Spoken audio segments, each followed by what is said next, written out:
Fleet Commander Zixthar had watched the stars for 40 years.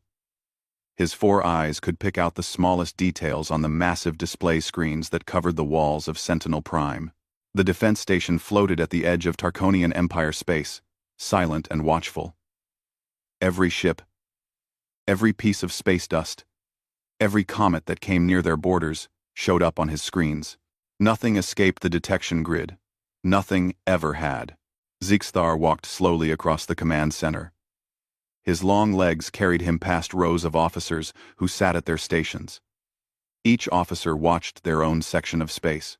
The Tarkonian Empire had ruled this part of the galaxy for 10,000 years.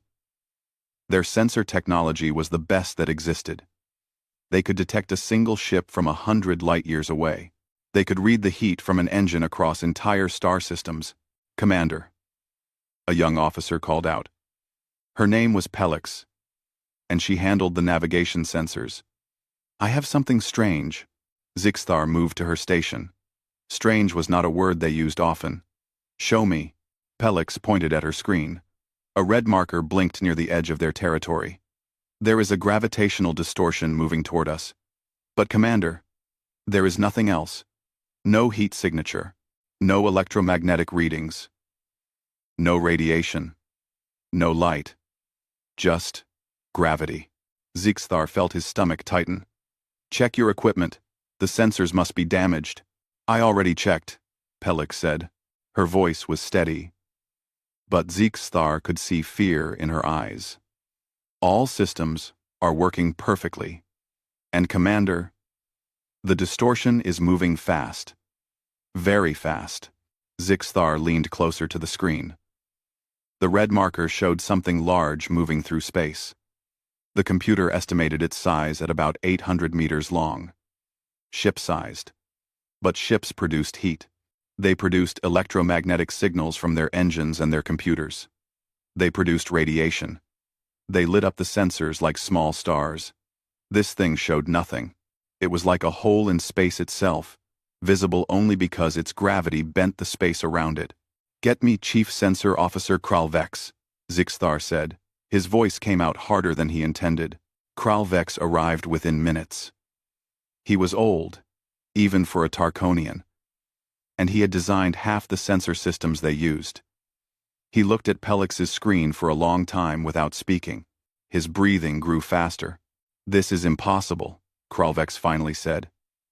"Everything in the universe produces some kind of signal. Even a cold rock, floating in space, produces infrared radiation. Even the emptiest parts of space have background radiation. This thing produces nothing. It is like a ghost. Ghosts are not real," Zixthar said. "Neither is this, according to our understanding of physics," Kralvex replied. "Yet there it is." Zixthar watched the red marker move across the display. It was slowing down. Something was controlling it. Something intelligent. "What is the trajectory?" Pelix worked quickly on her computer. Her hands shook slightly. "Commander, it is heading directly for the capital world. At current speed, it will arrive in 72 hours. The command center went silent. Everyone had heard. The capital world was home to 50 billion Tarkonians. It was the heart of the Empire, and something impossible was heading straight for it. Zixthar made his decision. "Send an emergency alert to the Imperial Council. Mark it highest priority. Tell them we have an unknown contact approaching the capital. Tell them it is invisible to all our sensors, except gravity detection." He turned to face his crew. "Go to Alert Status 1. Track that object every second. If it changes course, I want to know immediately.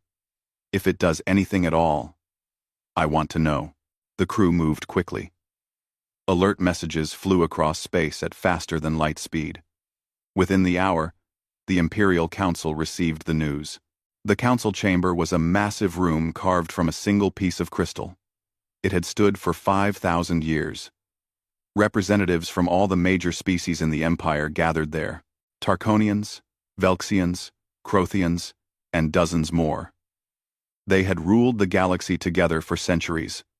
They had seen wars, peace, discoveries, and disasters, but they had never seen this. High Counselor Mergzath stood at the center of the chamber. She was tall, even for a Tarkonian, and her silver robes marked her position. "We have confirmed the report from Sentinel Prime," she said. Her voice echoed in the vast space. "Something is approaching our capital world. We cannot see it. We cannot detect it with any of our technology. We only know it exists because of its gravitational pull on the space around it." "How is this possible?" Counselor Velmar asked. He was the chief scientist of the Empire, a small Velxion with blue skin and large eyes that saw into wavelengths others could not. "I have reviewed the data. This breaks every law of physics we know. Unless what?" Mergzath asked. "Unless it is stealth technology beyond anything we have imagined," Velmar said slowly. "Or, unless it is not from our universe at all." Fear spread through the chamber like a wave. Species that had lived in peace for generations suddenly remembered ancient wars. They remembered the stories of the old darkness, a force that had nearly destroyed the galaxy 1,000,000 years ago. Those were just legends, weren't they? "We must consider all possibilities," Mergzath said. "This could be a weapon. It could be a natural phenomenon. It could be an attack from an unknown enemy. We have 72 hours to determine which."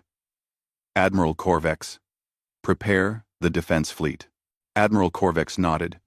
He was a Crothian, built like a living tank with gray armored skin. "I will gather every ship we have. If this thing is hostile, we will stop it."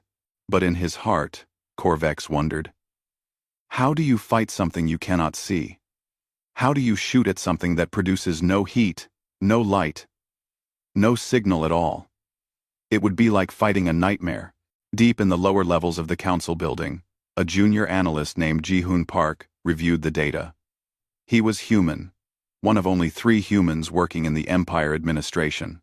Humans were new to the galaxy, having joined only 30 years ago.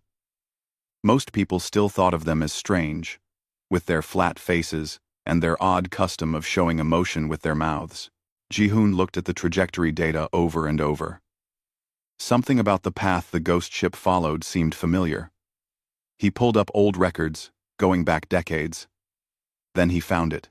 150 years ago, the Empire had sent first contact beacon packages to thousands of star systems.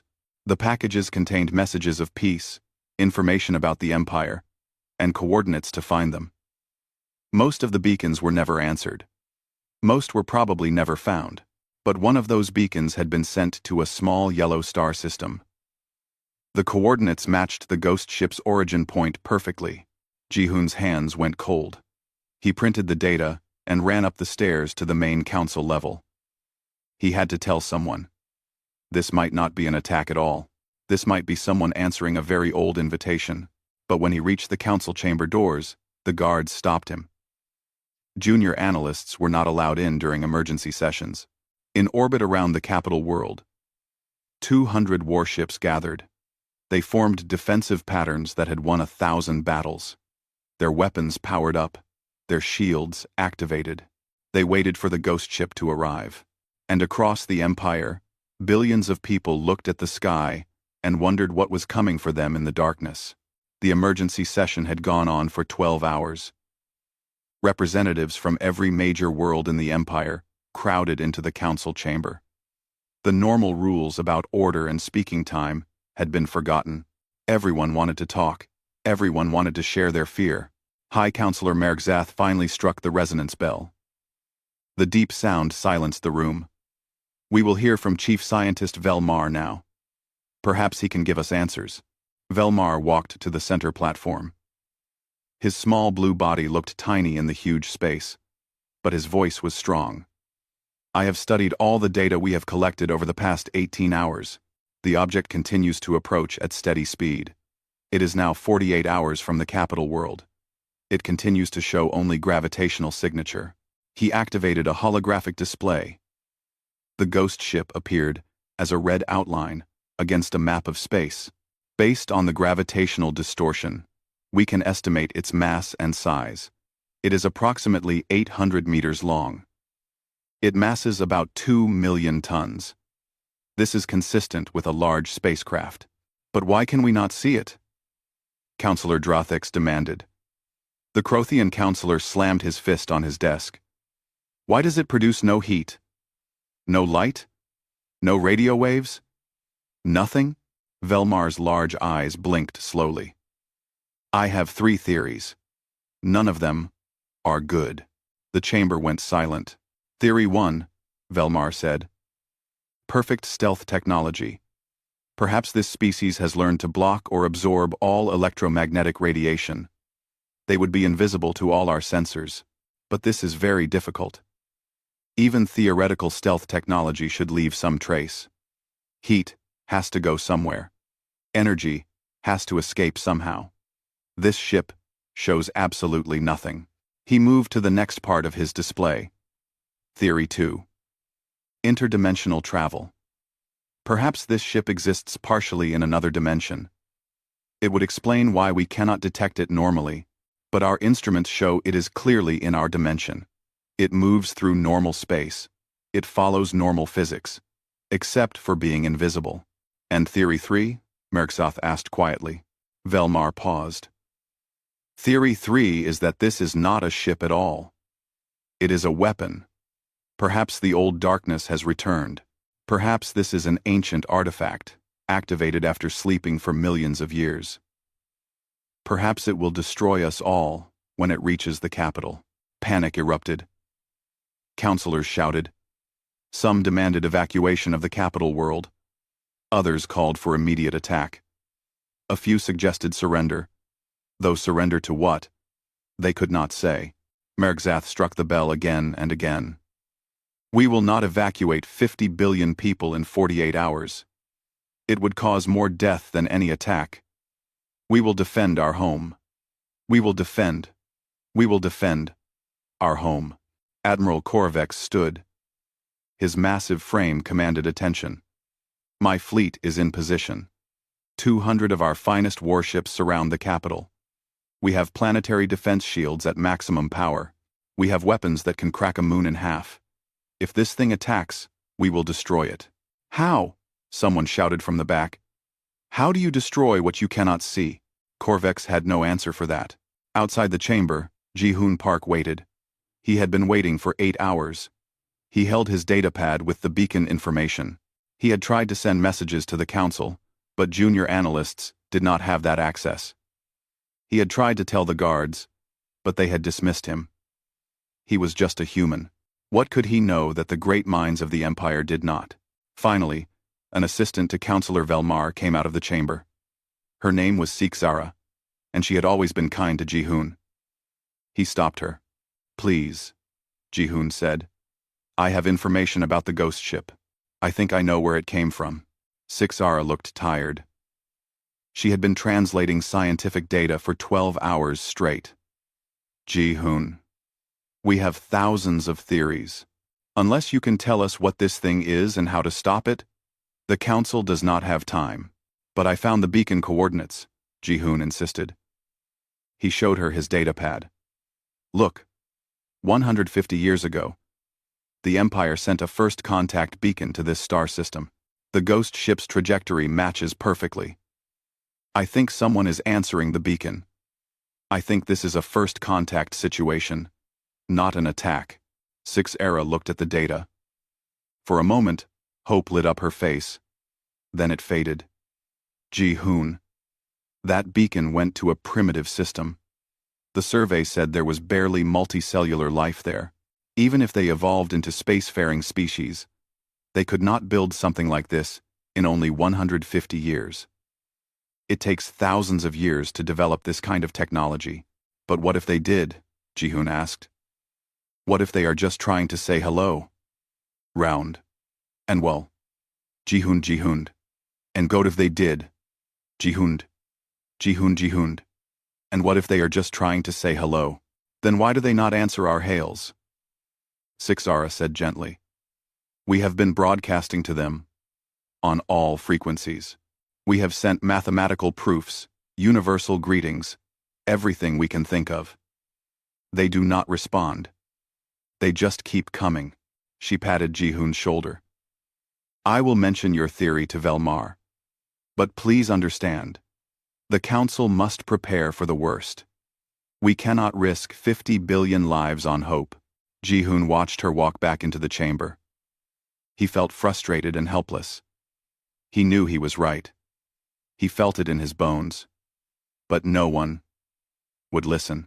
Inside the council chamber, Sixera whispered to Velmar. The chief scientist looked at Ji-hoon's data briefly. Then he shook his head. The timeline does not work. And we are receiving no communications. I appreciate the young human's creativity. But this is not the time for optimistic theories. The session continued. More theories were discussed. More fears were shared. Some counselors suggested that the ghost ship was from a parallel universe. Others thought it might be a living creature. Something born in the darkness between stars. A few believed it was a test from the gods, though most dismissed this as superstition. As the hours passed, society began to break down. News of the ghost ship had leaked to the public. On the capital world, people crowded the spaceports. Everyone wanted to leave. Fights broke out. Some stores were robbed. The police struggled to maintain order. On the news networks, experts gave their opinions. Most agreed that this was an attack. Some said the empire had grown soft after so many centuries of peace. Others blamed the scientists for not developing better detection technology. A few said the empire should never have expanded so far into unknown space. Religious leaders held prayer services. Different species prayed to different gods. But all asked for the same thing: protection, salvation, a miracle. In orbit, Admiral Korvex stood on the bridge of his flagship. He looked at the tactical display. His 200 ships were positioned in perfect defensive formation. He had the best crews in the Empire. He had weapons that could destroy entire fleets. But as he watched the red marker creep closer on his display, he felt something he had not felt in 40 years of military service. He felt fear. His tactical officer, a young Tarkonian named Velkas, looked at him. Admiral, what if we cannot stop it? Korvex wanted to give a brave answer. He wanted to say they would fight to the last ship, but he was honest with his crew. Then we die protecting our home. That is what we signed up for. The crew fell silent. They all knew it was true. 24 hours remained until the ghost ship arrived. The Empire held its breath and waited. Parents held their children. Lovers held each other. Soldiers checked their weapons one more time. And Ji-hoon Park sat alone in his small office, looking at his data about the old beacon.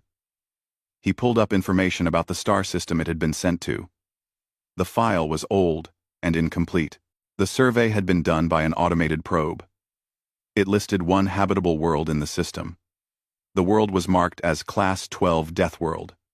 Gravity too high. Oxygen levels toxic. Temperature extremes. Not suitable for colonization.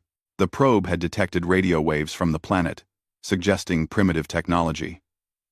But that had been 150 years ago. The file was marked low priority for follow-up contact. Ji-hoon stared at the classification. Class 12. Death World. He wondered what kind of species could evolve on such a harsh planet. What would they be like? Would they be aggressive? Would they be desperate? Or would they be incredibly tough and resourceful? He decided to keep trying to contact someone in the council. He would not give up. If he was right, and this was a first contact situation, then the Empire was about to make a terrible mistake. Outside his window, he could see the defense fleet. 200 warships. Ready for battle. Ready to destroy the first species that had answered the Empire's invitation in 150 years. Ji-hoon picked up his datapad and headed for the council chamber again. He had to make them listen. The alert siren woke Ji-hoon from a brief sleep at his desk. He jumped up, confused for a moment. Then, he remembered. The ghost ship. It was 24 hours from arrival now. He ran to the communications center in the council building. Other workers crowded around the main display. Everyone was pointing and talking at once. "What is happening?" Ji-hoon asked. A communications officer named Krell Mix turned to him. Her face showed shock and confusion. "It is broadcasting. The ghost ship is finally sending us a message." Ji-hoon pushed closer to the screen. "What does it say?" "That is the problem," Krell Mix said. "We cannot understand it. The translation computers are failing. It sounds like Tarkonian language, but the words are all wrong. Old. Strange. Like someone is speaking a version of our language from hundreds of years ago." Ji-hoon's heart started beating faster. Ancient Tarkonian. That was what the first contact beacon would have contained. The beacon from 150 years ago. "Let me hear it," Ji-hoon said. Krell Mix played the audio. A voice came through the speakers. It was strange. Flat. Without the musical quality of Tarkonian voices. But the words were clear to Ji-hoon. He had studied ancient protocols. He had learned Old Tarkonian as part of his analyst training. "This is the Earth vessel, Quiet Runner," the voice said. "We are responding to your first contact invitation. We apologize for any alarm our approach has caused. Our propulsion system creates no electromagnetic signatures. We come in peace and friendship. We are honored to meet you at last." The room went completely silent. Everyone stared at Ji-hoon. "You understood that?" Krell Mix whispered. "Yes," Ji-hoon said. His voice shook with excitement. "They are from Earth. They received our beacon. They are answering it. They are coming in peace." Krell Mix grabbed his arm. "Come with me. The council needs to hear this right now." They ran through the corridors. The council was still in emergency session. Guards tried to stop them, but Krell Mix outranked them. She burst into the chamber, with Ji-hoon right behind her. "Hi, Counselor," Krell Mix shouted. "The ghost ship is broadcasting. This human can translate it." 2. Every eye in the chamber turned to Ji-hoon. He felt very small and very visible. High Counselor Mergzoth gestured him forward. "Speak," she commanded. Ji-hoon walked to the center of the chamber. His legs felt weak. "The ship is called Quiet Runner. It comes from a planet called Earth. They received our first contact beacon 150 years ago. They learned our language from it. That is why they speak in Old Tarkonian. They are coming to meet us. They say they come in peace." Admiral Korvex stood up. "How do we know this is true? This could be a trick." "It matches the data I found yesterday," Ji-hoon said. He pulled up his files on the chamber's main display. The beacon, the coordinates, everything matches. They are telling the truth. Chief Scientist Velmar studied the data. "If this is true, then these humans developed space travel in only 150 years. That is impossible. It took us thousands of years. It took every species we know thousands of years." "Maybe it is not impossible," Ji-hoon said quietly. "Maybe they are just very motivated. We invited them." "But why can we not detect their ship?" Counselor Drothix demanded. "What kind of propulsion system is invisible?" "They said their propulsion creates no electromagnetic signatures," Ji-hoon explained. "I do not know what that means exactly, but they seem to think it is normal for them." Velmar's eyes went wide. "No electromagnetic signatures. That means, if they have somehow learned to use dark matter or dark energy as propulsion, those forces do not interact with light or normal matter. A ship powered by dark matter would produce almost no detectable signature except gravity." The chamber erupted in noise again. Dark matter was theoretical. Scientists had been studying it for thousands of years with no practical results. And these humans, from a planet no one had ever heard of, had somehow mastered it in just 150 years? "This is either the greatest scientific achievement in history," Velmar said slowly, "or the greatest lie." "We should respond to them," Ji-hoon said. "We should welcome them. They came all this way just to meet us. Or they came all this way to attack us, Korvex said. We cannot lower our guard. Merksath made her decision. We will respond. Jihoon Park, you will be our translator. Tell them we acknowledge their message.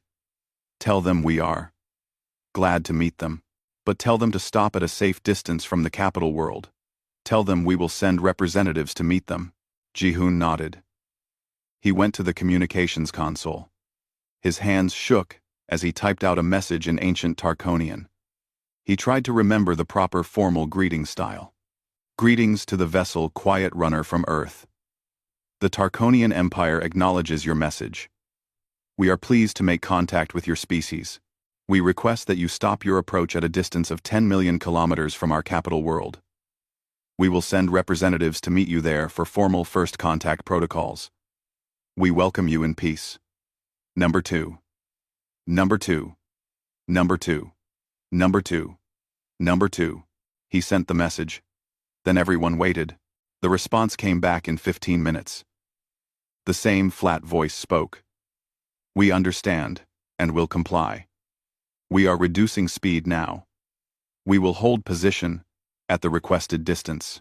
Commander Sarah Chen of the Quiet Runner thanks you for your welcome. We have waited 30 years for this day. We are honored to finally meet the great Tarkonian Empire. Something about the message made Jihoon smile. The humans sounded genuinely excited. They sounded happy. Not like a species preparing to attack. They sounded like people who had just made a new friend. Over the next hours, more information was exchanged. The humans explained that they had detected the Tarkonian beacon 30 years ago. It had taken them 20 years to develop dark matter propulsion. It had taken them 10 more years to travel to Tarkonian space. They sent images of their ship. The Quiet Runner was sleek and strange, unlike any design the Empire used.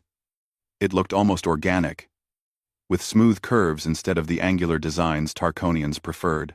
They sent images of themselves. The Council gasped when they saw the first human face. So flat. So strange. They had hair on their heads, but not on their bodies. They showed emotions by moving their mouths into different shapes. It was unsettling to watch. Commander Sarah Chen introduced herself and her crew. 50 humans, she said. All volunteers. All trained scientists and diplomats. All dedicated to peaceful first contact. She explained that her ship was unarmed.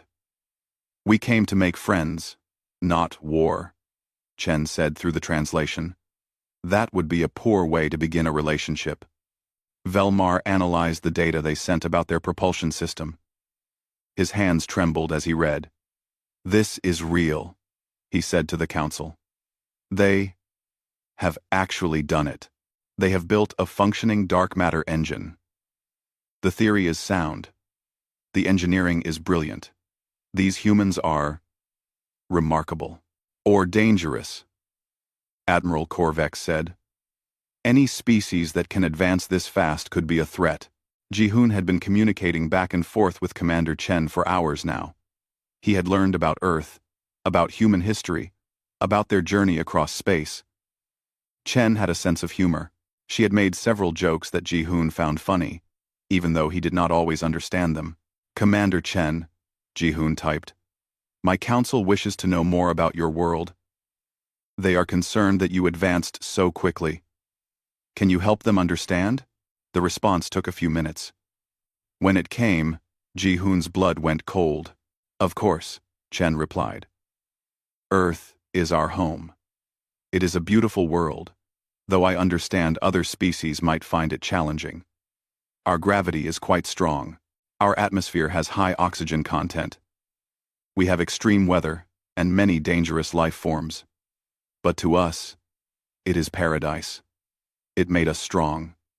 It made us innovative. We had to adapt quickly to survive. That drive to overcome challenges followed us into space. Jihoon pulled up the old survey file again. Class 12, Death World. He suddenly understood what that meant.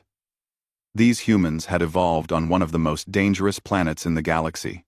Everything about them had been shaped by a world that wanted to kill them, and now they had come to visit in ships that the Empire could not see.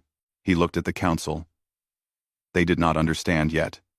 They were still arguing about whether to trust the humans or prepare for battle. Ji-hoon realized that everything was about to change. The Empire was about to meet a species unlike any they had encountered before. A species from a world of nightmares who somehow learned to smile and make jokes. A species that mastered dark matter while the Empire was still trying to understand it. The humans had arrived. And the galaxy would never be the same. The Quiet Runner entered orbit exactly where it had been told to wait. Admiral Korvex watched it approach on his tactical display. Even now, knowing where it was, his sensors could barely detect it. The ship appeared as nothing more than a shadow, a distortion in space. "Begin detailed scans," Korvex ordered. "I want to know everything about that ship and the creatures inside it." His crew worked quickly. Specialized sensors focused on the Quiet Runner. They could not penetrate the dark matter shielding around the engines, but they could scan the crew areas. The data started coming through. The sensor officer, Vex's Toll, stared at his screen. His face went pale. "Admiral, these readings cannot be correct. The life support systems on that ship, they are reading toxic levels." "Explain," Korvex demanded. "The internal atmosphere is 21% oxygen," Vex Toll said. His voice cracked. "That is corrosive. It would burn our lungs. The gravity inside the ship is 1 standard G. That is nearly double what we consider safe. The temperature fluctuates between what we would consider freezing and dangerously hot. And Admiral, there are microorganisms everywhere. The ship is full of bacteria and other microscopic life. It should be a quarantine zone." Korvex felt his blood go cold. "And the humans live in these conditions? It appears to be normal for them," Vex Toll said. "According to these readings, they are comfortable." Korvex immediately sent the data to the council. Within minutes, Chief Scientist Velmar was on the communications screen. "Admiral, do not allow any physical contact with the humans," Velmar said quickly. "I am reviewing their planet data now. Earth is classified as a Class 12 death world. Do you understand what that means? Most civilized species evolved on Class 3 or Class 4 planets. Earth is 4 times more deadly than the most dangerous colonized world in the Empire." In the council chamber, panic erupted again. Velmar displayed images of Earth that Commander Chen had sent.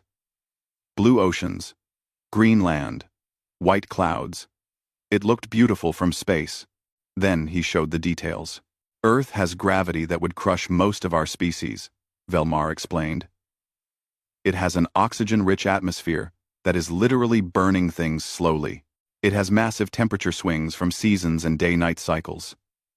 It has violent weather patterns, storms that could destroy buildings, waves in the ocean that are bigger than starships."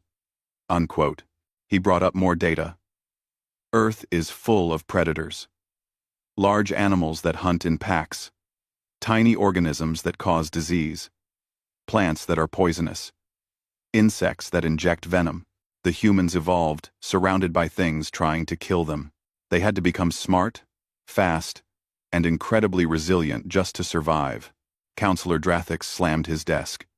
"And we invited these Death World monsters to our home? They could kill us all just by touching us with their bacteria." "No," Ji-hoon said loudly. He stood up from his translator station. "That is not fair. They are not monsters. They are just different."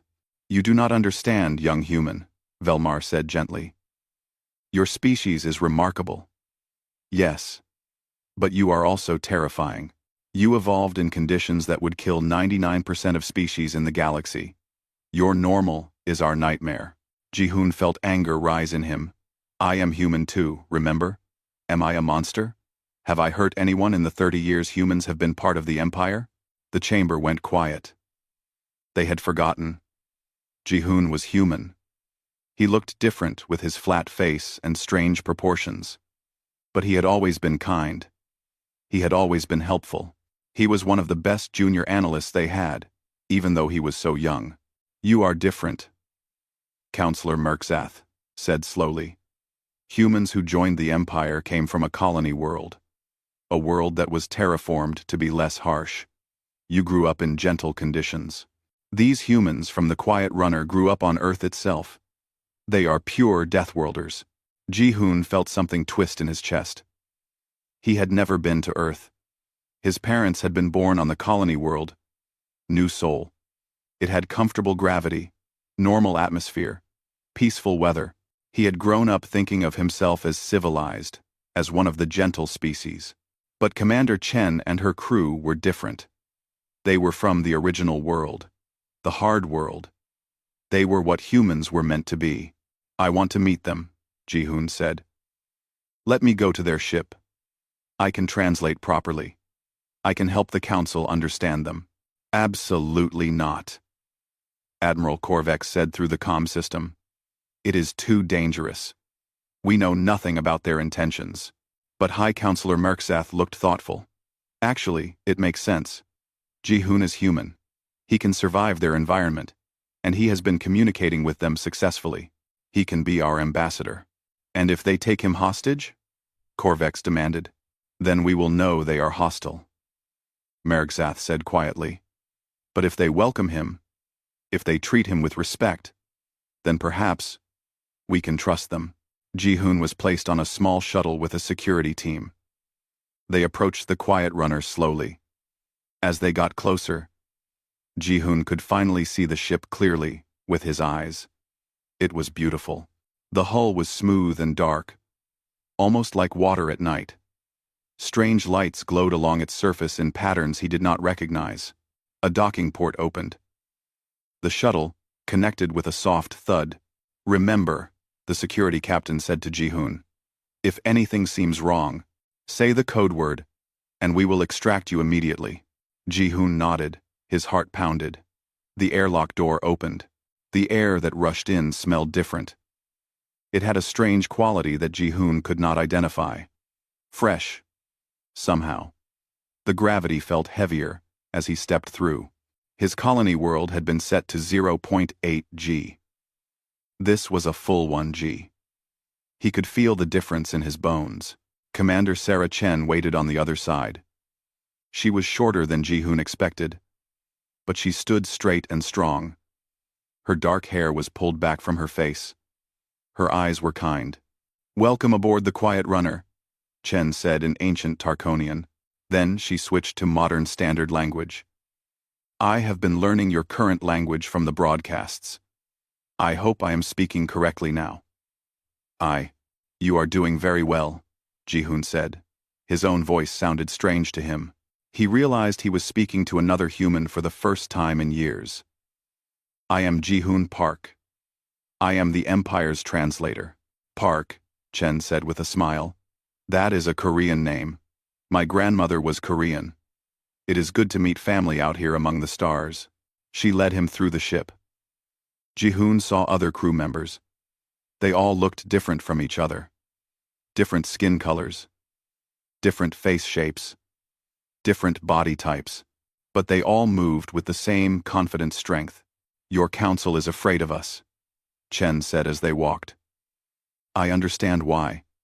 We have been reading the data they sent us. About Class 12 worlds. We did not realize our home was considered so dangerous. To us, Earth is just home." "What was it like?" Ji-hoon asked. "Growing up there," Chen thought for a moment.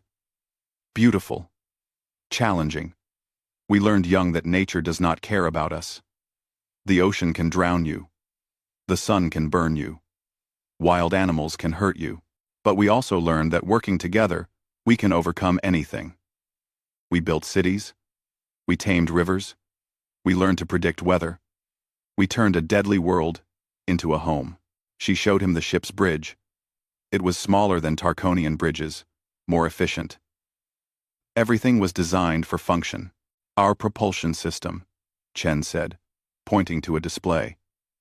"We call it dark matter drive. We discovered Earth sits in an unusual dark matter density field. We studied it for years. Then one of our scientists realized we could use it to push against space itself. No combustion. No plasma. No electromagnetic signature. We just slide through space. It is amazing, Ji-hoon said honestly. It was necessary, Chen replied. When we received your beacon, our whole world celebrated. We were not alone, but we were so far away. Conventional engines would take thousands of years to reach you. So we worked. Every nation. Every scientist. We had to develop this technology because we had to meet you. Ji-hoon felt tears in his eyes. You did all that just to say hello? Of course, Chen said, looking surprised. Is that not what you do when you meet new friends? In that moment, Ji-hoon understood. The Empire saw Deathworld predators. They saw dangerous creatures from a hostile planet. But Chen and her crew were not monsters. They were humans who had learned compassion in the hardest school in the galaxy. They had learned cooperation because they had to work together to survive. They had learned hope because without hope, they would have given up long ago. Commander Chen, Ji-hoon said. The Empire is very afraid right now. But I will help them understand. You came in peace. You deserve a peaceful welcome, Chen smiled. Thank you, Ji-hoon. That means everything to us. As Ji-hoon returned to the shuttle, he carried with him the truth.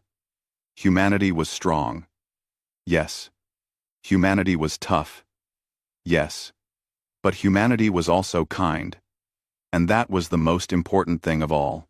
He just had to make the Empire see it. Ji-hoon was giving his report to the council when the alarms went off. Red lights flashed throughout the chamber. Every screen showed the same terrifying message. Multiple gravitational anomalies detected. Admiral Korvex's voice came through on emergency broadcast. Council, we have a situation. 12 more objects have appeared at the edge of the system. Same signature as the Quiet Runner. 12 more ghost ships. They are heading toward us. The council erupted in chaos. Councilors shouted over each other. Some ran for the exits. High Councilor Mergzoth struck the resonance bell over and over. But no one listened. It is an invasion, Councilor Drathix roared. They tricked us. The first ship was a distraction. Ji-hoon felt his stomach drop. No, this could not be right. Commander Chen had been so kind, so peaceful. There had to be an explanation. He ran to the communications console and sent an emergency message to the Quiet Runner. Commander Chen, 12 more ships just appeared. The Empire thinks this is an attack. Please explain quickly. The response came back in seconds. Chen's voice sounded shocked and upset. What? No. Those are the colony ships. They were following behind us. Oh no. We should have told you they were coming. We did not think. We are so sorry. Two. Ji-hoon broadcast her message to the whole council chamber. They are colony ships, not warships. Commander Chen says they are carrying colonists. Colonists? Velmar said. His voice was shrill with panic. How many? Ji-hoon asked Chen. The answer made him close his eyes. 50,000 humans. They are families, scientists, teachers, engineers, artists. They came hoping to establish cultural exchange with the Empire. They wanted to live among us and learn from us. The council stared at him in horror. 50,000 Deathworlders, someone whispered. Coming to our space. Admiral Korvex's face appeared on the main screen. Behind him, tactical displays showed his fleet moving to intercept positions. High Counselor, I have weapons locked on all 13 human vessels. Say the word, and I will destroy them. Wait, Ji-hoon shouted. You cannot. They are civilians, families, children. They are invaders, Korvex said coldly. They brought 50,000 of their kind into our space without permission. This is an invasion fleet. No matter what they call it. Chen's voice came through again. Please. We mean no harm. This is all a terrible misunderstanding. In human first contact protocols, it is normal to send both a diplomatic ship and colonists. We wanted to live with you, to share our cultures. We thought this was how first contact worked. Velmar looked at Ji-hoon. Is this true? Is this normal for humans? Ji-hoon thought about human history. The old stories from Earth. Yes, he said slowly. Humans have always been explorers. When they found new lands on Earth, they sent diplomats and settlers together. They wanted to build relationships by living together, not just talking from far away. But we are not ready for this, Merkzath said. Her voice shook. We cannot integrate 50,000 humans into our society. We do not know how to handle your environmental needs. We do not know if you are safe to be around. This is too much. Too fast. On the quiet runner, Sarah Chen sat in her captain's chair and felt her dream crumbling. 30 years. Humanity had worked for 30 years for this moment. Every nation on Earth had contributed. They had built 13 ships. They had trained 50,000 people in Tarkonian culture and language. They had prepared for peaceful integration. And now the Empire saw them as invaders. What do we do? Her first officer asked. His name was Marcus. And he had been on Earth when Chen was selected for this mission. If they attack, we cannot fight back. These are colony ships. We have no weapons. Chen made her decision. Broadcast this message on all frequencies. Make sure everyone in the Empire can hear it. She stood up and faced the camera. She spoke in her best ancient Tarkonian, then switched to the modern language. People of the Tarkonian Empire. My name is Commander Sarah Chen of Earth. I stand before you to apologize. We have made a terrible mistake. We did not mean to frighten you. We did not mean to invade your space. We only wanted to meet you. She paused, gathering her emotions. 150 years ago, you sent a beacon to our world. That beacon changed everything for us. We learned we were not alone in the universe. We learned there were other species out here, reaching out in friendship. That single message gave us hope and purpose. We worked for 30 years to reach you. We developed new technology. We trained people from every part of our world. We sent our best and brightest. We sent our families. We sent 50,000 people who dreamed of living among the stars with new friends. Chen's voice broke slightly. But we did not understand how different we are. We did not know our world was so harsh compared to yours. We did not know our bodies and our technology would frighten you. We were so excited to meet you that we did not think about how our arrival would look. She straightened her shoulders. We will leave. All 13 ships will turn around and go home. We will not force ourselves on you. We came in peace, and we will leave in peace. But please know this. Humanity waited 150 years for you to send that beacon. Then, we waited 30 more years to reach you. We will wait longer, if we must. When you are ready, if you are ever ready, we will be here. We will always be willing to be your friends. We will always be willing to be your friends. We will always be willing to be your friends. The broadcast ended. On the bridge of the Quiet Runner, the crew sat in silence. Some were crying. They had given up years of their lives for this mission. Some had left children behind on Earth, planning to bring them later. Now they would return home as failures. In the council chamber, the message played on every screen. Counselors watched Sarah Chen's face as she spoke. They heard the emotion in her voice. They saw the hope die in her eyes. Ji-hoon felt tears running down his face. He turned to the council. She is telling the truth. They really just wanted to be friends. They gave up everything to come here. They developed impossible technology just to say hello. And we are sending them away. End quote. High Counselor Merkzath sat in her chair. She looked very old suddenly. She had led the Empire for 50 years. She had made thousands of difficult decisions. But this one felt different. Velmar, she said quietly. In your professional opinion, are the humans dangerous? The chief scientist thought carefully. They are capable of being dangerous, yes. Their physical strength, their resilience, their technology. All of it could be weaponized. But High Counselor, they chose not to weaponize any of it. Commander Chen told me their ships carry no weapons. None. They came to us completely vulnerable. That is not the choice of conquerors. That is the choice of friends. Admiral Korvex appeared on the screen again. High Counselor, the human ships are turning around. They are leaving.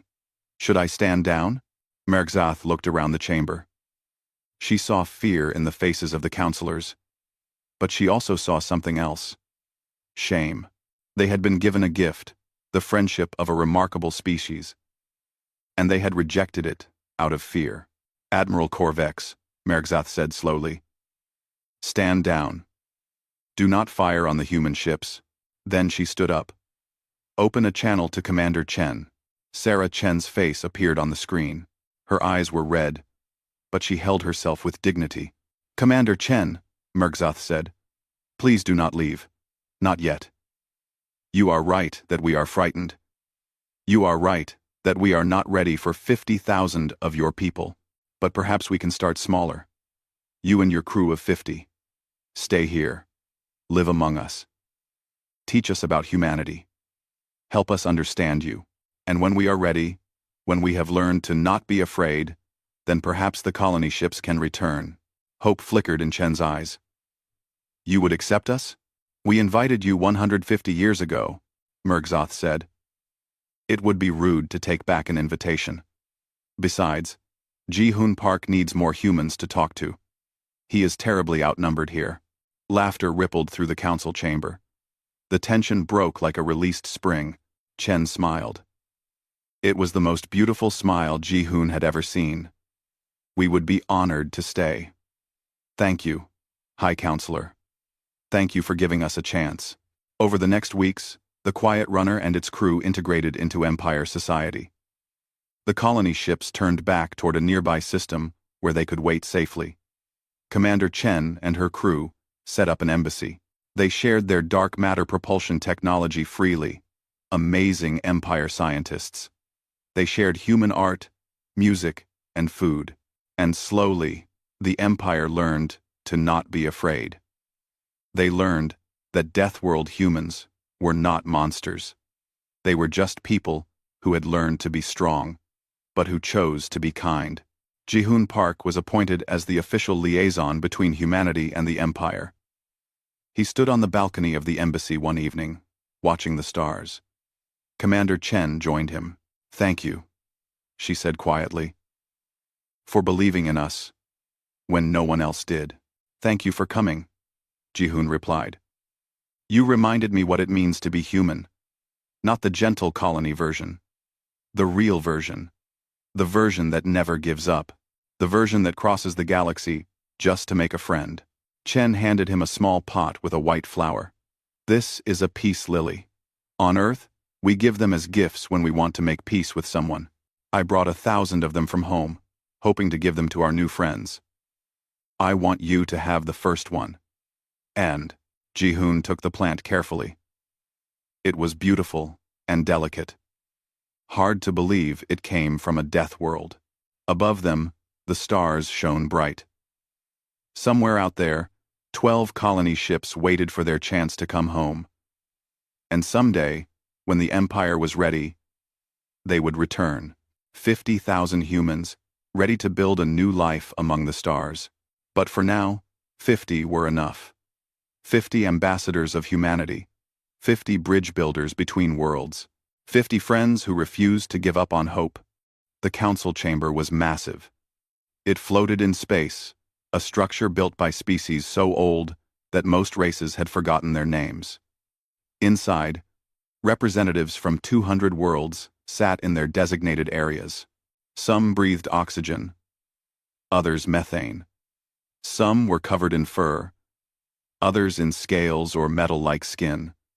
But today, they all watched the same thing. Commander Zethkor stood in the center speaking area.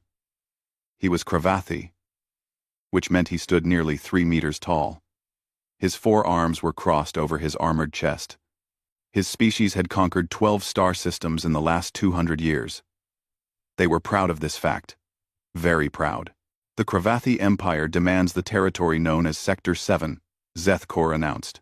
His voice was deep and confident. The humans have 3 colonies there. We need those worlds for our expansion. They are wasted on such a weak species. A murmur went through the chamber.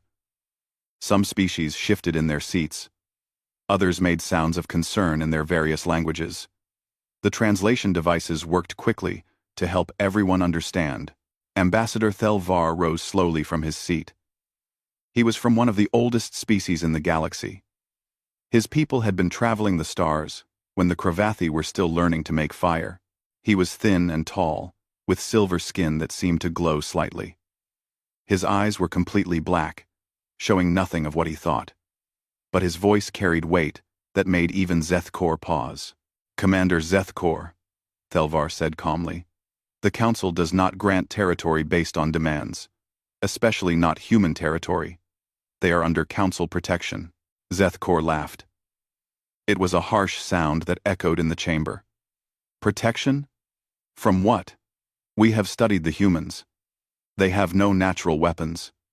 Their bodies are weak. They need clothing to survive most climates. Their technology is average at best. Their military is small compared to ours. He gestured broadly, with one of his 4 arms. Why does the Council protect such a species so carefully? What makes them special? Thelvar's expression did not change. You have studied their biology.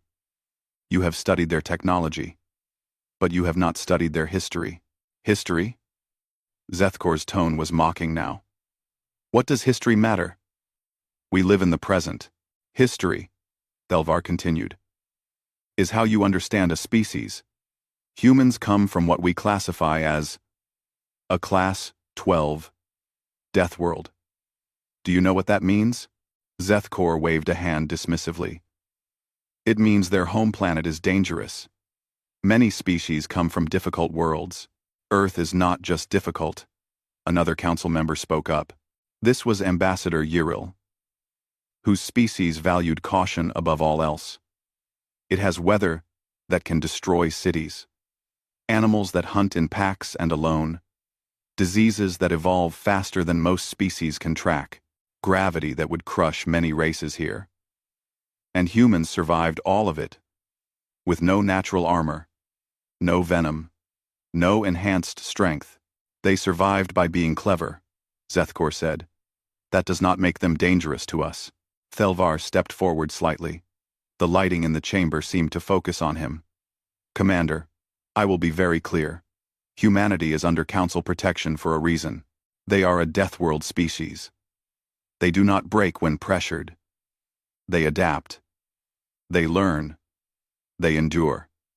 If you attack them, you attack alone. The Council will not help you. The Council will not intervene. Zethkor looked around the chamber. Many species were nodding in agreement with Thelvar. This annoyed him greatly. The Council overprotects them because they are your pet project. You guide them like children. But they are adults now, and they take up space that stronger species need. We protect them, Thelvar said, and his voice carried something that might have been sadness, because we know what happens when someone makes them angry. We have seen it in their own history. They have fought wars against themselves that lasted generations. They have created weapons that could destroy their own planet. And yet, they survive. They always survive. Then they should understand that surrender is sometimes necessary, Zethkor replied. We will take Sector 7. If they resist, they will learn that the Cravathi Empire does not accept defiance. The chamber was silent for a long moment. Then Thelvar spoke one more time. Commander Zethkor, I will say this once more, and I suggest you remember it. Do not attack humanity. They are not what you think they are. This is not political posturing. This is not us protecting a favored species. This is a genuine warning. If you attack them, you will regret it. Zethkor turned and walked toward the exit. The Cravathi Empire does not take orders from a council that has grown soft. We will do what is necessary for our people. 3 days later, the Cravathi fleet arrived at New Jeju. It was a farming colony, home to 60,000 humans. The planet was beautiful, with golden fields and blue rivers. The colonists had built their settlements to blend with the natural landscape. From space, it looked peaceful and undefended. The defense coordinator for New Jeju was a woman named Min Seo Park. She was in the command center when the sensors picked up the incoming fleet. 40 Cravathi warships, moving in formation. They were not hiding their approach. "Get me a channel to the Cravathi commander," Min Seo ordered. Her voice was calm, but her hands were already moving across the control panels. She was activating emergency protocols even as she spoke. The face of a Cravathi officer appeared on the screen. "I am Sub-Commander Thalvor. You will surrender your colony to the Cravathi Empire. We claim this world by right of strength. This colony is protected by the Galaxy Council and by human law," Min Seo said. "You are violating both. Leave now, and this can be resolved peacefully," Thalvor laughed. "You have no weapons that can harm us. You have no ships that can match ours. Surrender, and your people will be treated fairly under Cravathi rule." Min Seo took a deep breath. She pressed a series of commands on her console. A message began transmitting on all emergency channels. It would reach the nearest human military base in 6 hours. It would reach Earth in 2 days. "I'm afraid I cannot do that," she said. "Then you choose the hard way," Thalvor replied. The transmission cut off. The Cravathi ships opened fire. Not on the settlements, not yet. They targeted the communications array first. The dishes exploded in bright flashes. Then they targeted the power stations. The colony went dark except for emergency systems. Min Seo watched it happen. Her message had gotten out just in time. Now she had to keep her people alive until help arrived. She activated the colony-wide announcement system, which ran on backup power. "This is Defense Coordinator Park. The colony is under attack. Initiate Survival Protocol 7. I repeat. Survival Protocol 7. Stay in your homes. Stay away from windows. Help is coming." Outside, the Cravathi troop carriers began their descent. Thousands of soldiers, ready to occupy a defenseless farming colony. They expected an easy victory. They expected gratitude.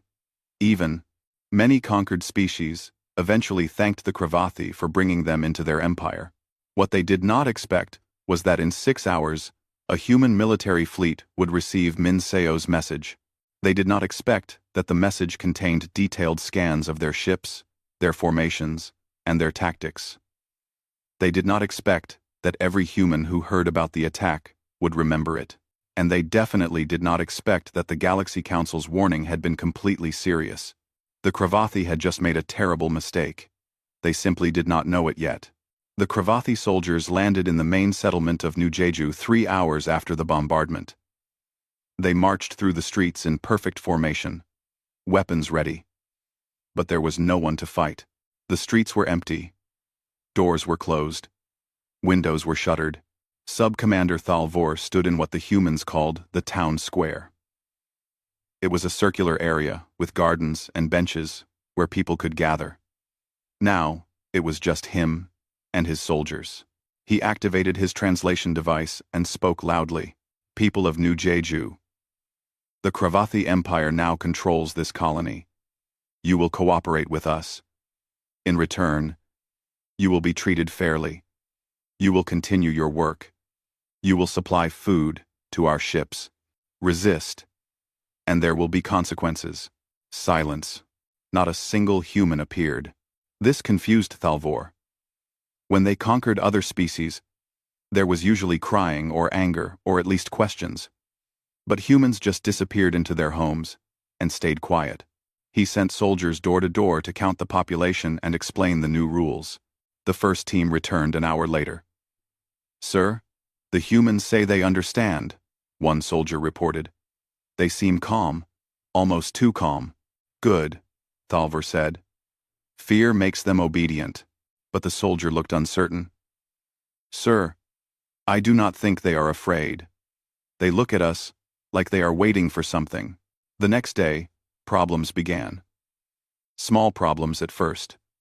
The water treatment facility stopped working. When Cravathi engineers examined it, they found that key components had been removed, not broken or destroyed, just gone. Then the farming equipment started failing. Tractors would not start. Irrigation systems leaked. Harvesting machines made strange noises and shut down. Every single piece of equipment had some issue. Thalvor ordered humans to fix the problems. They tried. Or at least they seemed to try. But repairs took a long time. Parts were missing. Tools could not be found. Workers showed up late, or sometimes not at all. When questioned, they always had reasonable explanations. Someone was sick, someone had to care for children, someone misunderstood the schedule. After a week, the Cravathi had accomplished almost nothing. The colony still ran on emergency power. Food production had stopped completely, and the humans remained polite, cooperative, and absolutely useless. "They are sabotaging us," one of Thalvor's officers said during a briefing. "I know that," Thalvor snapped. "But we have found no proof. They just work very slowly and badly." "We could make examples," another officer suggested. "Punish a few to motivate the others." Thalvor considered this. But Commander Zethkor had been clear. This was meant to be a peaceful occupation. Show the galaxy that Cravathi rule was beneficial.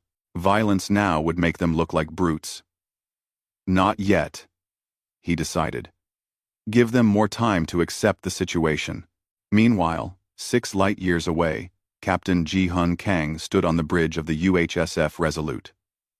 The Resolute was a heavy cruiser, built for long missions and hard fights. It was not the newest ship in the fleet, but it was reliable. And right now, Captain Kang was reading Min Seo Park's distress signal for the 5th time. "They attacked a farming colony," his first officer said quietly. The first officer was a woman named Sarah Chen. She had served with Kang for 8 years. 60,000 civilians. No military presence at all. Crease. Kang nodded slowly. His face showed no emotion, but his hands gripped the edge of his command chair tightly. "How long until the 3rd Fleet is assembled?" 48 hours, sir. We are pulling ships from patrol routes and training exercises." "Not fast enough," Kang said, "but it will have to do. Make sure every ship receives the tactical data from New Jeju. I want to know everything about those Cravathi vessels." On Earth, in the capital city of Geneva, the human government held an emergency session. President Maria Santos stood before the assembled representatives from every human colony and territory. The room was packed. Everyone wanted to speak. "Order!" President Santos called out. "We need order. I know everyone is angry. I am angry too. But we must think clearly." A representative from Mars stood up. "They attacked civilians without warning. This is an act of war. We must respond immediately." "We are responding," Santos said. "The 3rd Fleet is already moving. But we must also think beyond the immediate crisis. The Cravathi Empire is large. They have more ships than we do. This will not be a short conflict." "Then we fight a long conflict," another representative said. This one was from Titan. "They need to learn that humans do not surrender our people." Ambassador Yuki Tanaka, who represented humanity on the Galaxy Council, spoke up. "I have received communication from Ambassador Thalvar. The Council held an emergency session 6 hours ago. They voted unanimously not to intervene in this conflict. The Cravathi were warned. And they attacked anyway." "So we are alone?" someone asked. "No," Tanaka said. "We are not alone. The council is not helping the Cravathi either. And Thelvar sent a personal message. She pulled up a screen and read from it. He says, and I quote, "We warned them. They did not listen. Now humanity will respond as humans do. We will observe. We will remember. And we will update our records accordingly." President Santos understood. The council was giving humanity permission to handle this situation however they needed to. There would be no political consequences. No sanctions. No pressure to make peace before they were ready. "Then we are agreed," Santos said. "The Cravathi attacked our people. We will rescue our people. And we will make sure the Cravathi regret their decision." The vote was unanimous. Back on the Cravathi homeworld, Commander Zethkor received the report from New Jeju. The occupation was not going well. The humans were not fighting. But they were not cooperating either. And now his scouts reported human military ships moving toward the colony. Zethkor called a meeting with the Council of Elders. They were the leaders of the Cravathi Empire, old warriors who had won their positions through strength and wisdom. They listened to his report in silence. "The humans are sending ships," Zethkor explained. "A small fleet. Perhaps 20 vessels. Nothing we cannot handle." "And the Galaxy Council?" one of the elders asked. "They will do nothing." Thelvar made dramatic warnings, but it was all talk. "The council is weak. They talk and debate but never act." Another elder leaned forward. "What if the warnings were not talk? What if Thelvar meant what he said?" Zethkor stood straighter. "With respect, elder, humans are not warriors. They are farmers and scientists and diplomats. They have fought no major wars in 3 generations. Their military exists for defense and pirate control. They will try to negotiate. And if they fight, they will lose quickly." The elders discussed this among themselves in their own language. Finally, the senior elder spoke. "Very well. Send reinforcements to New Jeju. If the humans want to fight, we will show them why the Cravathi Empire has never lost a war. But be ready to offer them terms. We want their territory, not endless conflict." Zethkor bowed his head in respect. "It will be done, elders." As he left the council chamber, Zethkor felt confident. The humans would arrive at New Jeju in 2 days. His reinforcements would be there in 1. The humans would see they were outnumbered and outgunned. They would negotiate, and the Cravathi Empire would gain 3 valuable colony worlds without much effort. He did not know that on the Resolute, Captain Kang was studying Cravathi tactics. He did not know that human strategists were analyzing every battle the Cravathi had ever fought. He did not know that the entire human military was shifting to a war footing for the first time in decades. And he definitely did not know that humans had learned, through thousands of years of fighting each other, how to win wars against enemies who were stronger, faster, and better armed. The Cravathi thought this would be easy. They thought humans would be like the other species they had conquered, weak-willed, quick to surrender. They were about to learn that humans were nothing like the other species, and the lesson was going to be painful. The human fleet dropped out of faster-than-light travel at the edge of the New Jeju system. 23 ships in total.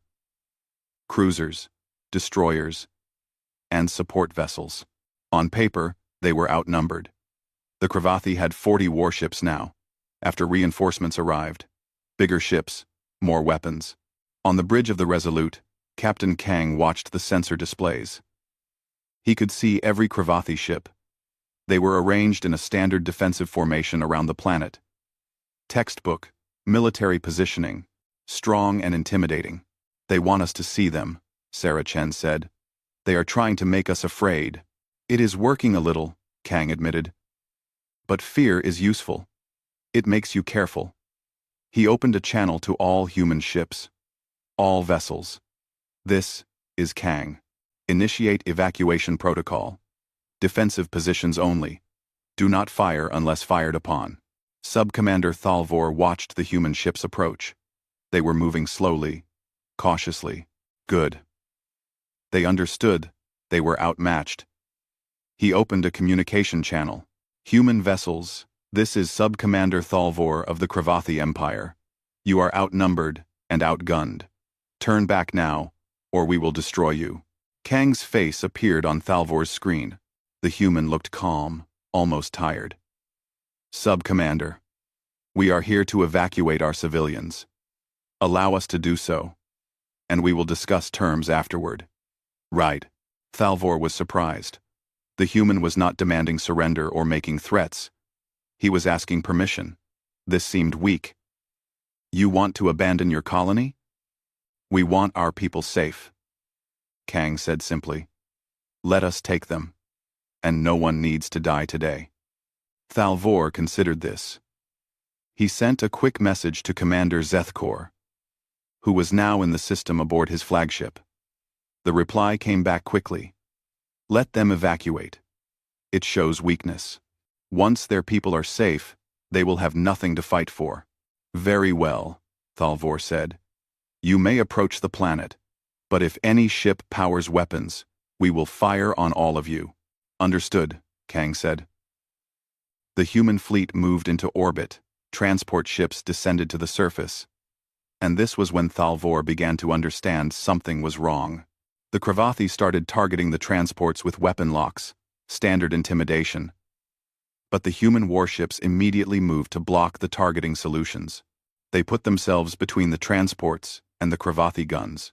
They are shielding their transports with military vessels, one of Thalvor's officers said. They sacrifice tactical advantage to protect civilians. It is foolish, Thalvor replied, but he felt uncertain. Why would military ships risk themselves for non-combatants? It made no strategic sense. On the surface, Minseo Park stood in the town square as the first human transport landed. Marines came out first, weapons ready, scanning for threats. Then civilian evacuation teams. They were efficient and organized. A young Marine approached her. Ma'am, we need to get you on the first transport. Command wants you debriefed immediately. Minseo shook her head. I leave with the last group, not before. Ma'am, that's not. Those are my people, Minseo said firmly. I stay until they are all safe. The Marine looked at her for a moment, then nodded. Yes, ma'am. We will keep you safe. The evacuation took 14 hours. The Cravathi watched, but did not interfere. They saw thousands of humans boarding transports, leaving their homes behind, leaving their colony behind. Commander Zethkor sent a message to the elders. The humans are retreating. The colony is ours. Victory achieved with minimal conflict. But when the last transport lifted off, when the last civilian was in orbit, something changed. Captain Kang appeared on every Cravathi screen simultaneously. Every ship, every communication device on the planet's surface. Attention Cravathi forces. All civilians are now clear. You have 15 minutes to evacuate New Jeju. After that, we will retake our colony. Thalvor laughed. You have no civilians to protect now. Kang's expression did not change. You attacked our people without warning. You occupied our colony. You ignored the Galaxy Council's protection. We gave you a chance to leave. Now we give you 15 minutes. The transmission ended. Zethkor, aboard his flagship, was not worried. All ships, battle formation. When the humans attack, destroy them quickly. Minimize damage to the colony infrastructure. We will need it. 14 minutes passed. The human fleet remained in position. Not moving. Not powering weapons. Just waiting. Then the 15 minutes ended. The human fleet did not charge forward. They did not fire missiles or energy weapons. Instead, they split into 3 groups and accelerated in different directions. Fast. Faster than the Cravathi expected. The ships moved with precision, like they had practiced this exact maneuver 1,000 times. They are running, one of Thalvor's officers shouted. No, Thalvor said slowly. They are not running. They are moving to attack positions. But which positions? That was when the first Cravathi supply ship exploded. It was at the edge of the system, far from the main battle. A human stealth ship had been waiting there. Hidden. Silent. Patient. They have stealth ships? Zethkor could not believe it. Their sensors had not detected anything. Then 3 more supply ships went dark. Not destroyed, just disabled. Engines dead. Communications cut. The human ships disappeared again before the Cravathi could respond. Find them, Zethkor ordered. All ships. Full sensor sweep. But the Cravathi sensors found nothing. Meanwhile, the main human fleet was doing something strange. They were not attacking the Cravathi warships. Instead, they were targeting the orbital stations that the Cravathi had set up. Small stations. Barely defended. The humans destroyed them in minutes and moved on before the main Cravathi fleet could respond. They are avoiding direct combat, Thalvor realized. They hit targets we cannot defend and run before we can engage.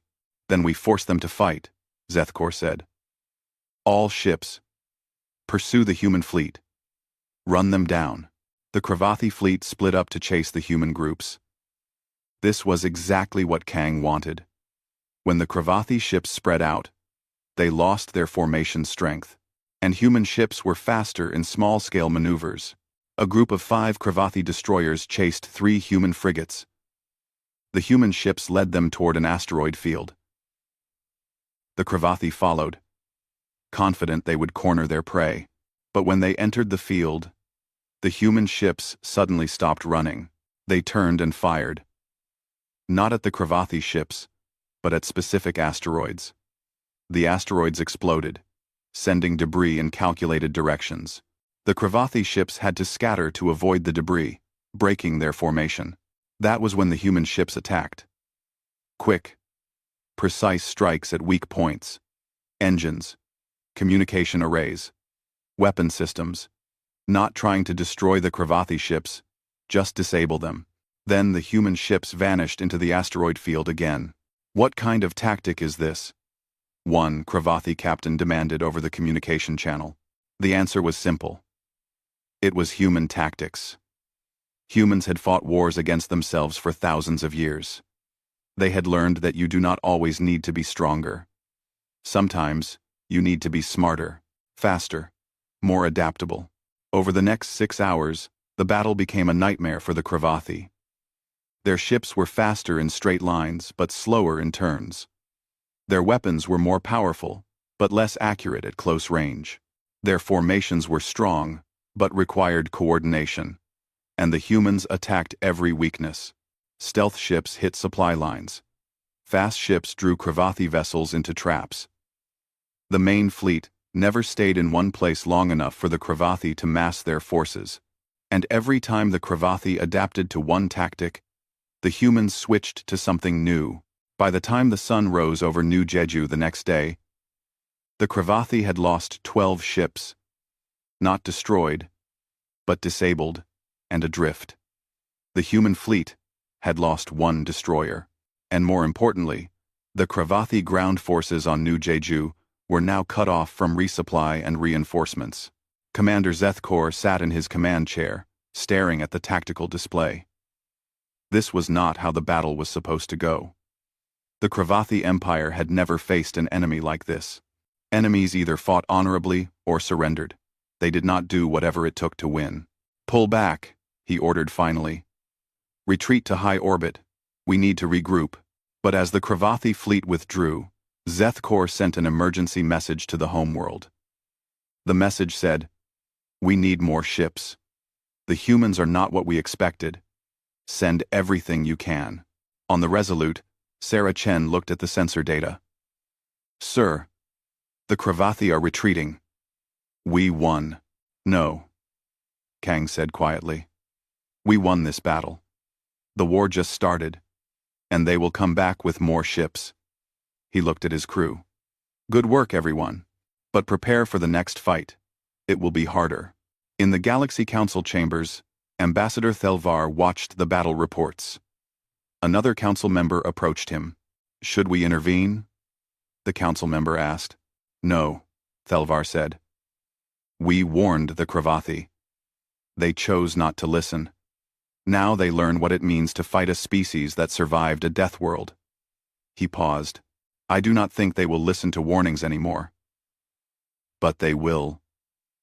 Humans are very good teachers when they need to be. 3 weeks. That was how long the war lasted, before everything changed. The Cravathi Empire sent more ships to fight the humans. Much more. They pulled vessels from every sector they controlled. 100 warships, then 200. They were not taking chances anymore. This was a full military response, but something strange kept happening. Every battle taught the humans something new.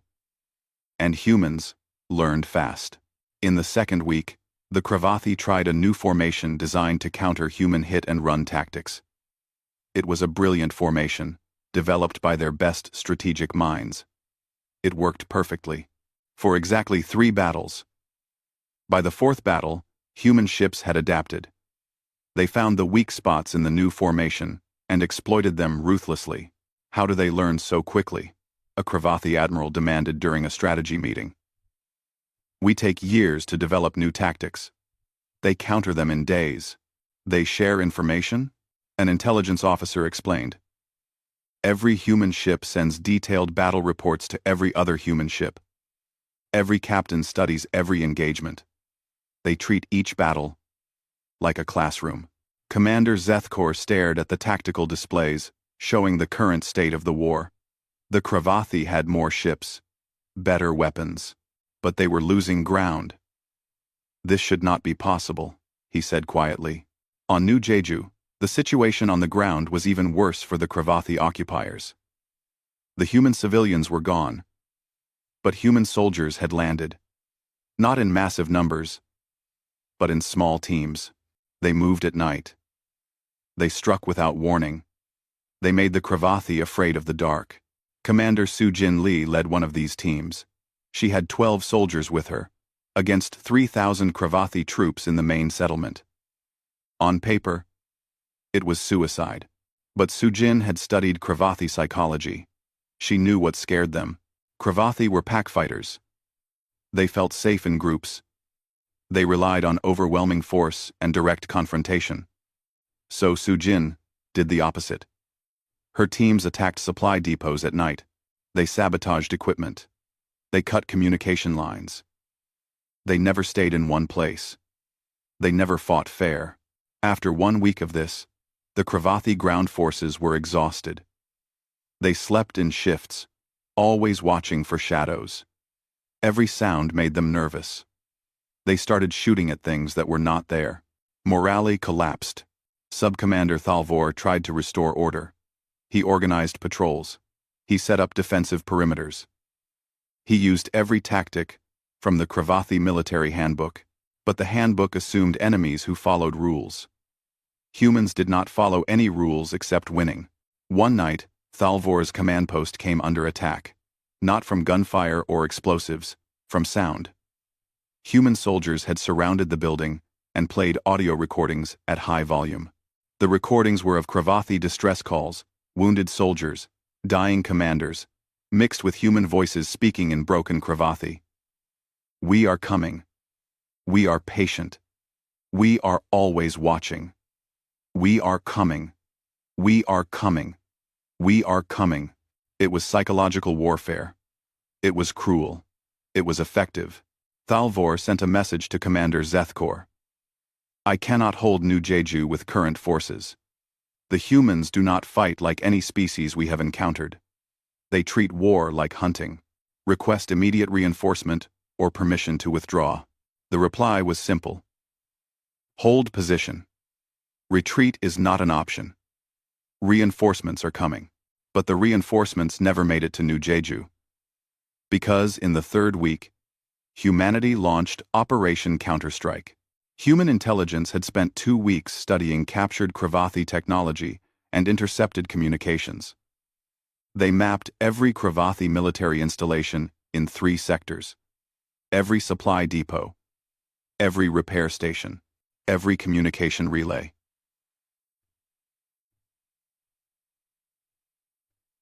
Everything. And then, on the same day, at the same hour, human fleets attacked all of them.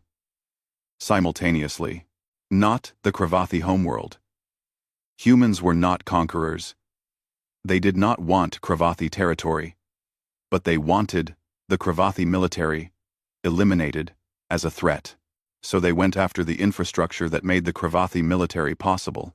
The operation required coordination across dozens of human fleets. It required precise timing. It required taking enormous risks. But humans had been planning this operation from the moment the war started. Every battle had been gathering information. Every engagement had been preparation for this moment. At the Cravathi Military Command Center on their homeworld, alarms blared from every console. Reports flooded in from across their empire. Human ships here. Human ships there. Stations going dark. Supply convoys under attack. Communication networks failing. The Council of Elders was summoned immediately. They gathered in their war room, a chamber where they had celebrated countless victories. Now they watched their military fall apart on the tactical displays. How many ships do the humans have? 1, Elder demanded. We estimate 70 to 90 combat vessels, an admiral replied. But they are striking at locations we thought were too distant for them to reach. They must have been positioning ships for weeks. And our forces? Scattered. Chasing human fleets across multiple systems. We have more ships, but they are not where we need them. The senior elder stood slowly. He was old, even for a Cravathi.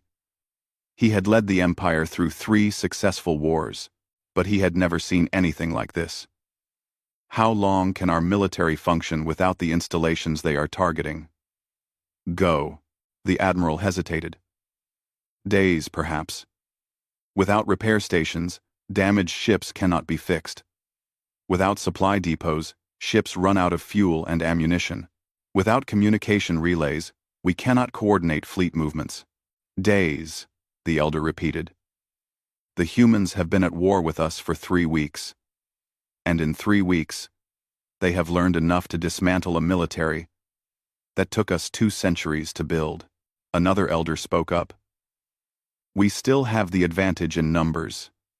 If we recall all ships and defend our core territories— No, the senior elder interrupted. Look at what they have done. They do not want our territory. They want us broken, unable to threaten them again. He turned to Commander Zethkor, who stood silently in the corner. You told us humans were weak, that they would negotiate or surrender quickly. Zethkor had no answer. Everything he believed about humans had been wrong. Ambassador Thelvar tried to warn us, the elder continued. He said, humans do not break. They adapt. He said they are dangerous. The elder's 4 arms spread wide in a gesture of resignation. We did not listen. And now, we pay the price. When pedodados. When pedodados. When pedodados. When pedodados. We did not listen. Be cross life. On the bridge of the Resolute, Captain Kang watched the operation unfold. So far, everything was going according to plan. Human losses were minimal. Cravathi military capability was dropping by the hour. Sarah Chen approached him. Sir, we are receiving a transmission. It is from the Cravathi homeworld. They want to discuss terms. Kang nodded slowly. Already? I thought they would fight longer. They understand what we are doing, Sarah said. Every hour they wait, they lose more infrastructure. Eventually, they will have nothing left to negotiate with. Connect me to the human diplomatic team on Earth, Kang ordered. This is not a military decision anymore. Hours later, a secure channel opened between Earth and the Cravathi homeworld. President Santos appeared on one screen. The Cravathi Council of Elders on another. We wish to discuss ceasefire terms, the senior elder said. There was no arrogance in his voice now. Just exhaustion. A ceasefire requires certain conditions, Santos replied. Her voice was calm and professional. First, all Cravathi forces must withdraw from New Jeju and all human territories immediately. Second, all human prisoners must be released. Third, the Cravathi Empire must pay reparations for damages caused to our colony. And if we agree to these terms? The elder asked. Then we stop attacking your military installations. We return to our own space. And we never speak of this again. The elder was quiet for a moment. You could destroy us completely. Why offer mercy? Rude. Rude. Santos leaned forward slightly. Because we are not conquerors. We did not start this war. We do not want your territory or your resources. We want to be left alone. But if you ever threaten our people again, this mercy will not be offered a second time. The message was clear. Humans were showing restraint now. But that restraint was a choice, not a weakness. We accept your terms, the elder said finally. But as the transmission ended, the elder sat alone in the war room, looking at the displays. The war was over, yes, but the lesson would last forever. The Cravathi Empire had been one of the strongest military powers in the galaxy. And in 3 weeks, humans had reduced them to requesting peace. 3 weeks. The elder thought about Ambassador Thelvar's warning. About how humans survived a death world with no natural weapons. About how they adapted and endured. The warning had not been about human technology or human numbers. It had been about human nature. Humans did not fight like other species. They fought to win. They learned from every mistake. They adapted to every challenge. And most importantly, they did not stop until the threat was eliminated. The Cravathi had learned this lesson. But the price had been their military, their pride, and their reputation. The elder wondered if any other species in the galaxy would make the same mistake. He hoped not. Because now everyone would know what happens when you ignore the Galaxy Council's warning about humanity. The peace conference took place on a neutral station orbiting a lifeless moon. No weapons were allowed. No military personnel except for small security details.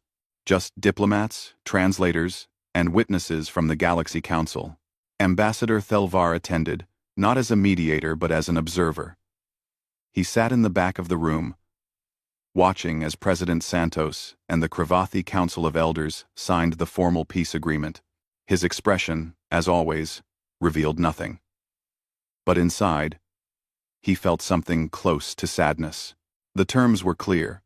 The Cravathi Empire would withdraw from all human territories. They would release all prisoners without exception. They would pay reparations totaling 5 billion galactic credits for the damage to New Jeju and the loss of life. They would also reduce their military by 50% over the next 10 years, with Galaxy Council observers monitoring compliance. But the final term was the most significant. The Cravathi Empire formally acknowledged that they had violated Galaxy Council protections, ignored repeated warnings, and initiated an unprovoked war. This acknowledgement would be recorded in Council archives forever. Every species would read it. Every species would know. Commander Zethkor was not present at the signing. He had been removed from command and was awaiting trial on his homeworld. His career was over. His reputation destroyed. But Zethkor had learned something in those 3 weeks of war. He had learned that strength is not just about weapons or numbers. Sometimes, strength is about knowing when not to fight. Sub-Commander Thalvor stood at attention behind the Cravathi elders. He had been evacuated from New Jeju during the ceasefire. He had not slept well since then. Every time he closed his eyes, he heard the sounds of that night. Human voices in the darkness. The psychological warfare. The feeling of being hunted. After the signing, the senior Cravathi elder approached Ambassador Thelvar privately. The ancient alien looked at the old Cravathi warrior with those black, expressionless eyes. You tried to warn us, the elder said quietly. You told us exactly what would happen, and we called it political posturing. I know, Thelvar replied. I have seen this before. Not with humans specifically, but with species who ignored warnings about other Death World races. Pride is a dangerous advisor. Why did you not tell us more clearly? Why not explain in detail What humans could do. 1. Thelvar tilted his head slightly. Would you have believed me? If I had described exactly what happened in this war? Would you have thought I was being truthful? Or trying to scare you? The elder had no answer. Because Thelvar was right. If he had described human tactics, human adaptability, human determination, it would have sounded like exaggeration, like propaganda designed to protect a favored species. There is something I still do not understand, the elder said. Why do humans fight so effectively? They have no natural weapons. They are physically weaker than most warrior species. What makes them so dangerous? Thelvar was quiet for a long moment. Then he spoke carefully. Humans have fought wars against themselves for thousands of years. Before they reached the stars, they perfected the art of killing other humans. They know every tactic, every strategy, every psychological trick. They know war intimately because they have practiced it on each other. He paused. And because they know the cost of war so well, they prefer not to fight. But when they do fight, they use everything they have learned. Every lesson from every human war in their history. The elder absorbed this information. So they are peaceful. Because they understand violence. Exactly, Thelvar said. And that understanding makes them more dangerous than species who see war as glory or ritual. Humans see war as problem-solving. They study the problem, adapt to it, and solve it as efficiently as possible. I wish we had understood this before we attacked them. That is why the Council protects them, Thelvar said. Not because they need protection from others. Because others need protection from what happens when you threaten them. Several days later, Captain Ji-hun Kang stood in the rebuilt town square of New Jeju. Reconstruction was already underway. Human engineering teams had arrived within hours of the Cravathi withdrawal. They worked quickly, efficiently. Within a month, the colony would be functional again. Within a year, it would be better than before. Min Seo Park walked over to him. She had a tablet in her hand, showing construction schedules and resource allocations.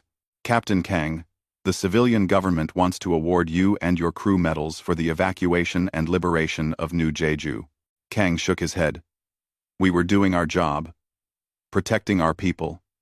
That does not require medals. Still, Min Seo said, what you did saved lives. You could have attacked immediately, but you evacuated civilians first. That decision mattered. Of course we evacuated first, Kang said, looking at her with mild confusion. They were civilians. They were what we were fighting for. What kind of military would we be if we risked the people we are supposed to protect? Min Seo smiled slightly. The Cravathi did not understand that. They thought protecting civilians was a weakness. Then they do not understand humans at all, Kang replied. We fight to protect, not to conquer. There is a difference. Across the galaxy, news of the war spread quickly. Every species heard the story. The Cravathi Empire, a major military power, had attacked a human colony. The Galaxy Council had warned them not to. They attacked anyway. And in 3 weeks, humanity had dismantled the Cravathi military machine. 3 weeks. Some wars lasted years. This one lasted 3 weeks. In council chambers, on trade stations, in diplomatic meetings, species talked about what happened. And slowly, a phrase began circulating in various languages. When translated to human languages, it came out as, "Do not anger the Deathworlders." Some aggressive species that had been planning expansion into human space quietly canceled those plans. Some pirates who operated near human shipping lanes found new territories. Some political groups that had questioned whether humans deserved council protection suddenly had no more questions. And the Galaxy Council updated their official records. Next to humanity's entry, they added new classifications. Warning level. Maximum. Threat assessment. Extreme. If provoked. Recommended action. Diplomatic engagement only. Military engagement strongly discouraged. Ambassador Thelvar reviewed these updates personally. He added one final note to the record. Humanity is a death-world species that has fought itself for millennia. They understand war better than most species. They prefer peace. But if forced to fight, they will use every tactic, every strategy, every lesson from their violent history. They adapt quickly. They learn constantly. They do not surrender easily. They protect their people above all else. Approach with respect and honesty, never with threats.